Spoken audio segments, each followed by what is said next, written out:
Good morning, everyone. It's June 3rd, 2022.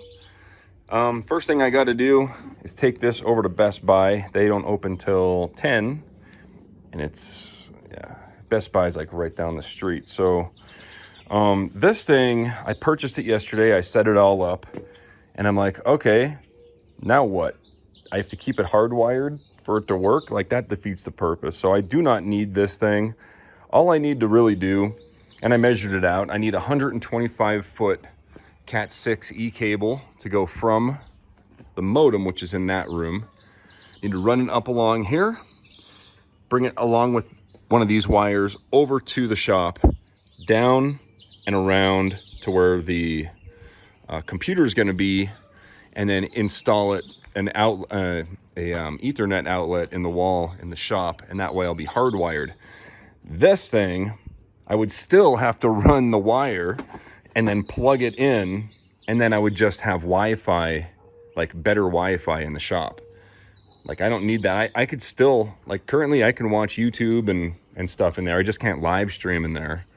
So all I need is the hardwire. This was, I guess, it has its place, but not in my shop. So it rained like 3 times last week, and it's been warm, so it's a perfect time to go for mushrooms. It's also Friday, which is yard sale day, but I got too much stuff to do here at the house today. So we're gonna cut the grass, we're gonna weed whack, and at noon, between noon and 4, the joiner will be here, according to T-Force Freight. So that's gonna be at noon. I got a little bit of time, work on the yard, and we'll get a joiner today. All right, this thing is officially my favorite Milwaukee tool. It's the, I don't know, weed whacker. This thing is freaking awesome. I'm just out here having fun. I'm just edging along this old original 1960s sidewalk, and it kind of ends right here, or at least it looks like it does. I want to find out how far the sidewalk goes. It looks like it could go over to here, maybe. I'd like to find it and unearth it if possible, but that'll definitely be a project, maybe later today or maybe sometime in the future, but I would like to metal detect it before I do that. All right, now that I've thoroughly chopped up the yard, front and back, now I'm kind of like sweeping up and everything, and right here in the corner, I found this.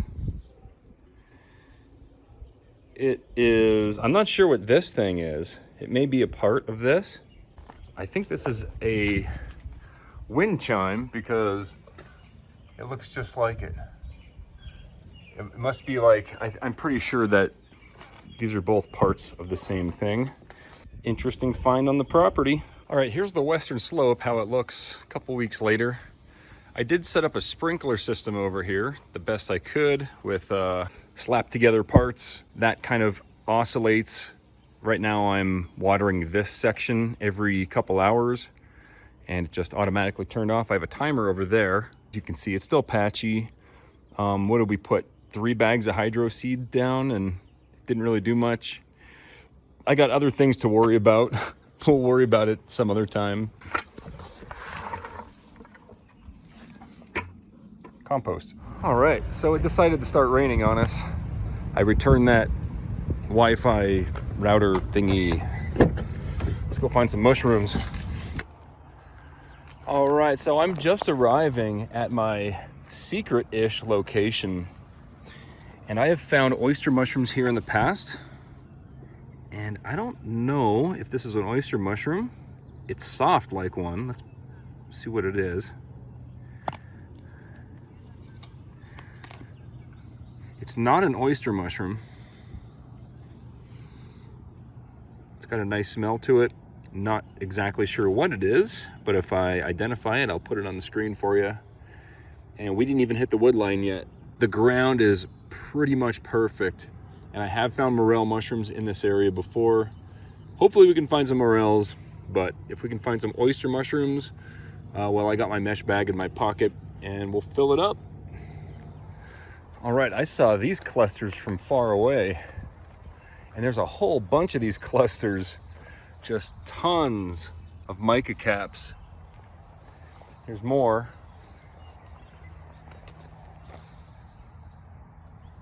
There's more. They're everywhere. So this is a really, really good sign that there is, if there's morels up, if we're not too late or too early, we're gonna find some, especially in this riparian area. All right, take a look at this. Now, I've never seen morning cloak butterfly larvae. Like, I thought they were tent caterpillars at first, but these are morning cloaks. That's really interesting. I've only really seen them individually. I've never seen a big cluster like that before, but yeah, morning cloak butterflies. All right, I found a shoe. Let's hope there's not a foot still in it. Okay, we're good. Stepped onto this stump here looking around for mushrooms, and that's one big bonus about coming out looking for mushrooms. You always looking at the ground, and a lot of times you'll find some snakes. He's got some nice red coloration and everything too. So that's like a western garter snake. He's really pretty too. He just shed and everything. Awesome. Let's leave him alone and keep looking for mushrooms. All right, I'm about a mile out from where I parked at the second location, maybe a little bit further. And I've been seeing a lot of poison ivy. The problem with poison ivy is not worrying about touching it. It's when you crush it and the juice gets on your shoes, and then you take your shoes off and then you have that stuff on your hands. So just kick your shoes off before you walk in the house and you should be good. Well, didn't find any mushrooms, but found some catnip for Bella. And the joiner's here. All right, we're back at the shop. This is the joiner. It comes in 2 boxes. As you can see here, there's some damage to this box. It looks like there's foam right there, so we should be okay. But it also says fragile, do not drop. So let's go ahead and unbox this thing and see what kind of damage we got. T-Force Freight. All right, there we go. We've got her all set up.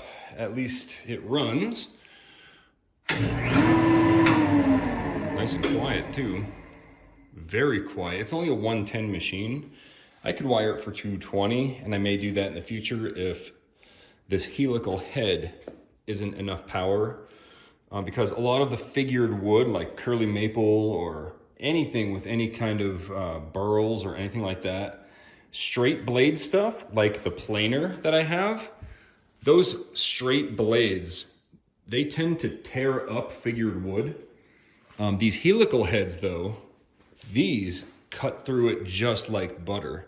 Here, so these inserts, if we look at it straight on, you can see that each insert is angled. When these things spin, they don't chop directly into the wood, they kind of slice it, right?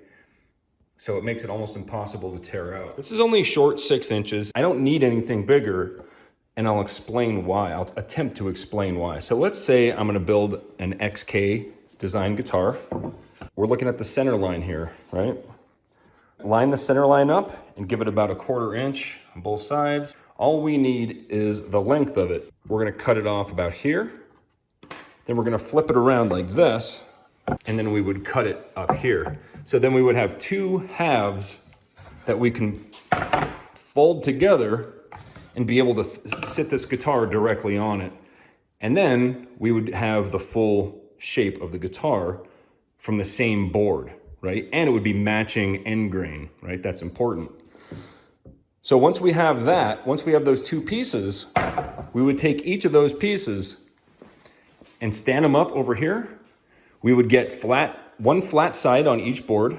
We would then run each half of the guitar through the planer on that modified sled to make sure that the bottom doesn't wobble.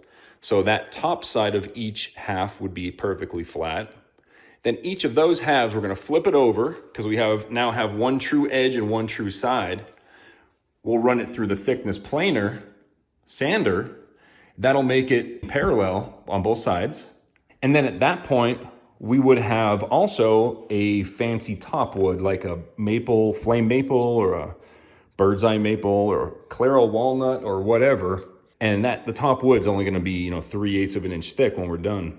We would then glue the tops to the bodies individually.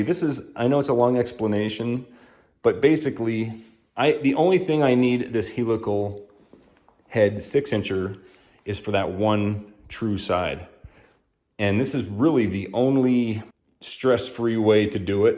You could do it with a hand plane. The only problem with a hand plane is that when you're trying to plane figured wood, you're gonna be splitting stuff out.